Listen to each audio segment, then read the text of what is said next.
তালের সিজনে এই পিঠা একবার বানাও। চালের গুঁড়া আর বাদাম দিয়ে অল্প তেলে ভাজা, এতটাই খেতে মুচমুচে আর এতটাই মজার। Welcome to rose kitchen. আজকে বানাবো তাল আর চালের গুঁড়া দিয়ে মজাদার একটি ঠিকোয়া পিঠা রেসিপি। আর এই পিঠাটা বানানো যেমন সহজ, খেতেও কিন্তু অনেক মজার। ছোট থেকে বড় সকলে খুবই পছন্দ করবে। এসো তাহলে দেখে নাও আমি কিভাবে বানিয়ে নিই। আর পুরো রেসিপিটি দেখতে থাকো, না হলে অনেক টিপস আছে যেগুলো মিস করলে তোমার ঠিকোয়া পিঠাটা ভালো হবে না। আমি চুলাতে কড়াই বসিয়ে দিলাম আর 1 বাটি পরিমাণে তালের রস দিয়ে দিলাম। তালের রসটা একটু ফুটিয়ে নিয়ে 1/2 বাটি চিনি দিয়ে দিলাম। আর মিষ্টিটা তোমাদের স্বাদ মতো দিয়ে দিবে। তোমরা যেমন মিষ্টিটা খেতে চাও সেই অনুযায়ী তোমরা মিষ্টিটা ব্যবহার করবে, চিনিটা ব্যবহার করবে। আমি 1/2 চা চামচে কম এলাচ গুঁড়ো দিয়েছি। এটা আমার ক্যামেরাটা একটু বন্ধ হয়ে গিয়েছিল। অল্প একটু লবণ দিয়ে দিলাম আর এখানটায় বাদাম গুঁড়ো দিয়ে দিলাম। আমি চীনা বাদামটা গুঁড়ো করে দিয়েছি। বাদামটা প্রথমে ভেজে নিয়েছি, দিয়ে হাফ গুঁড়ো করে নিয়ে নিই, পুরোটা গুঁড়ো করিনি। একটু নাড়াচাড়া করে নিয়ে 1 বাটি পরিমাণে শুকনো চালের গুঁড়া দিয়ে দিলাম। তোমাদের যদি ভেজা চালের গুঁড়ো হয় তাহলে চালের গুঁড়ার পরিমাণটা একটু বেশি লাগবে। আমার শুকনো চালের গুঁড়া, সেই জন্য আমার 1 বাটিতেই হয়ে যাবে। দিয়ে এইভাবে ভালো করে দেখো খামিরটা বানিয়ে নিব। আর এই পিঠাগুলো যেমনই তৈরি করা সহজ, খেতেও কিন্তু অনেক মজার। উপরটা মুচমুচে হয় আর ভিতরটা হয় নরম। দেখো আমার খামিরটা হয়ে গিয়েছে। আমি একটি থালাতে তুলে নিচ্ছি। ঠান্ডা হয়ে গেলে হাতে অল্প ঠান্ডা পানি লাগিয়ে মেখে নেব। দেখো এইভাবে ভালো করে মেখে নিতে হবে। আমি বাদাম গুঁড়োটা তালের রসে দিয়েছি, তোমরা চাইলে এই পর্যায়ে বাদাম গুঁড়োটা দিয়ে দিতে পারো। দেখো ভালো করে আমি খামিরটাকে মেখে নিয়েছি, দিয়ে সুন্দর একটি ডো তৈরি করে নিলাম।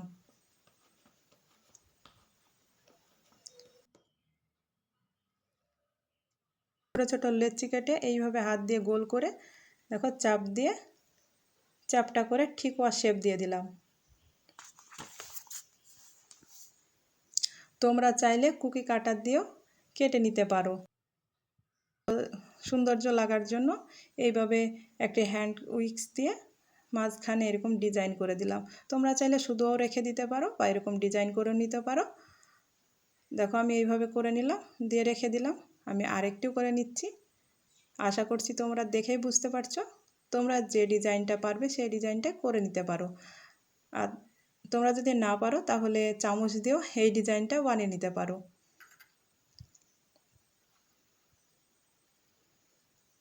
দেখো আরেকটু করে দেখাচ্ছি। এই ডিজাইনটা তোমরা খুবই সহজ। চামচের পিছন দিয়ে এইভাবে চেপে চেপে দিবে, তাহলে দেখবে খুব সুন্দরভাবে দাগ হয়ে যাবে। আর ভাজার সময় কিন্তু এইগুলো খুবই ভালো লাগবে দেখতে। দেখো এটাও হয়ে গিয়েছে। তোমরা চাইলে এটা করে নিতে পারো। দেখো সবগুলোই আমি বানিয়ে নিয়েছি। সব ঠিকওয়া পিঠাগুলোই আমি বানিয়ে নিয়েছি। চুলাতে কড়াই বসিয়ে দিয়েছি। কড়াইতে সামান্য তেল দিয়েছি, আর খুব বেশি তেল লাগবে না। অল্প তেলে এই ঠিকোয়াগুলো ভাজা হয়ে যাবে। তোমরা চাইলে ডুবো তেলেও ভাজতে পারো, কিন্তু অল্প তেলে এই ঠিকোয়াগুলো খুব ভালো হয় ভাজা।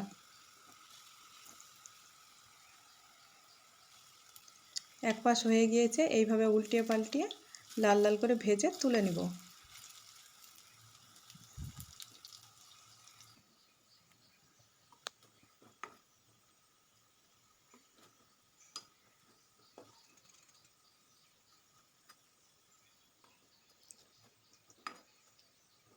আর তোমরা অবশ্যই এই ঠিকোয়াগুলো চালের গুঁড়া দিয়ে করবে, তাহলে খেতে কিন্তু বেশি টেস্টি হবে। চালের আটা দিয়ে করবে না, চালের গুঁড়া দিয়ে করবে, তাহলে মুচমুচে হবে আর ভিতরটা নরম থাকবে, খেতে কিন্তু অনেক মজার হবে। দেখো দেখো কত সুন্দর লাগছে দেখতে। এটাও দেখো কতটা সুন্দর হয়েছে। ডিজাইনগুলো কত সুন্দরভাবে ফুটে উঠেছে। আমি এইভাবে এইগুলো হয়ে গিয়েছে, এই পিঠাগুলো ভাজা হয়ে গিয়েছে, তুলে নিলাম। আর বাকি পিঠাগুলো একইভাবে আমি ভেজে তুলে নিব। মাশাআল্লাহ দেখো কতটা সুন্দর হয়েছে। বাদামের জন্য টেক্সচারটা দারুণ এসেছে। আর দেখো কতটা সুন্দর হয়েছে। চায়ের সাথে এই এই পিঠাগুলো খেয়ে দেখো, খেতে অসাধারণ লাগবে। তোমরা চাইলে বাচ্চাদের টিফিনেও এই পিঠাগুলো বানিয়ে দিতে পারো, বাচ্চারা খুবই পছন্দ করবে। আমি একটি ভেঙে দেখাচ্ছি, দেখো ভিতরটা কতটা সুন্দর হয়েছে, আর উপরটা মুচমুচ করবে আর ভিতরটা নরম থাকবে। খেতে অসাধারণ হয়েছে। আশা করছি আমার এই রেসিপিটি খুবই ভালো লেগেছে। ভালো লাগলে অবশ্যই একটি লাইক করে দেবে আর বন্ধুদের সঙ্গে শেয়ার করে দেবে। আর আমার চ্যানেলে নতুন হয়ে থাকলে চ্যানেলটিকে সাবস্ক্রাইব করে রাখবে। যখন এরকম নিত্য নতুন ভিডিও দেবো সবার আগে তোমাদের কাছে নোটিফিকেশনটা পৌঁছে যাবে। তোমরা আগে খেয়েছো কি জানি না, অবশ্যই একবার বাড়িতে এই ঠেকুয়া পিঠাটা বানিয়ে খেয়ে দেখো, খেতে দুর্দান্ত লাগবে।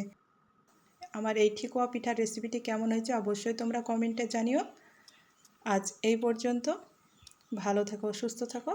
আর পুরো রেসিপিটি দেখার জন্য তোমাকে অসংখ্য ধন্যবাদ। আবার কোনো নতুন রেসিপি নিয়ে আসবো।